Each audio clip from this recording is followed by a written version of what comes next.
Terminator Zero came out the other day and it made me think, what happened to the Terminator franchise? And furthermore, why does non-traditional storytelling like this anime just work? Let's talk about it.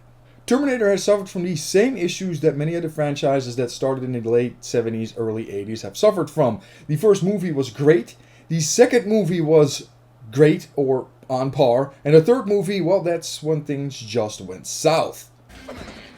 Talk to the hand.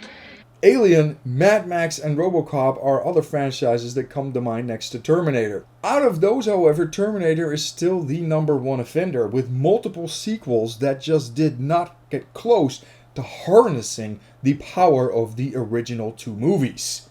The darkness, the grittiness, the hopelessness when you watch the original two movies just hasn't been touched by the sequels at all.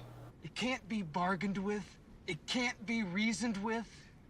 Enter the non-traditional media. In my book, the third movie is now comprised of the Terminator Resistance video game that came out in 2019 and was produced by Teon.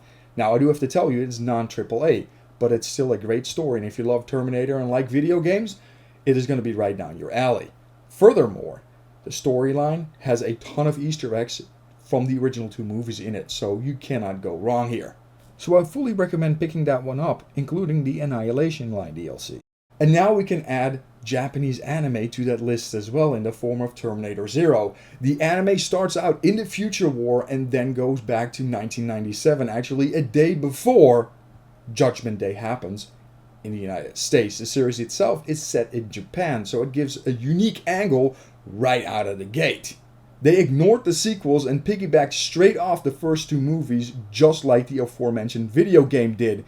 The time travel trope is front and center, which is no surprise since this is how the Terminator universe works. Skynet gets defeated, they get ahead of it by sending a Terminator back to kill whoever is responsible, and rinse and repeat. The anime has some interesting twists and turns that I do not want to spoil for you. You really do have to watch this. Now, I do have to tell you that the anime starts off super strong and it does taper off as the plot points are examined. The anime is also distinctly R-rated and the animation combines standard 2D with 3D elements. Talk about being traditional, 2D animation. 3D is a great adder, but it shouldn't be the main thing. The main thing really should be 2D. It'll never go back to the 80s when you have everything cell drawn.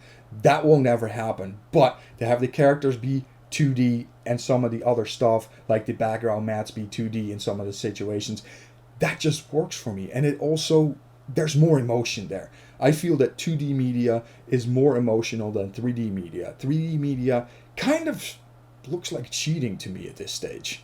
And that's what Disney is doing right now. Everything is 3D because they just don't want to be bothered with 2D animation anymore. And I think that is a huge detriment to the art. Now, when it comes down to upcoming video games, there's Terminator Survivors to look forward to. As of right now, there's no gameplay footage available, but as soon as there is, I'll be sure to collect my thoughts on that one and share it with you as well. Traditional media has 100% done the Terminator franchise dirty. Now, with this non-traditional media, the video games, and this Japanese animation, Terminator Zero, they're really saving a day. They're grabbing from the first two movies, and they are using just the right stuff to make a great story that kind of ignores all the stuff from Terminator 3 onward. And I'm here for it, and I want to see more. I really wonder what you guys think. Are you on the same path, or are you thinking, well, Terminator should just go away, it's done? Let me know.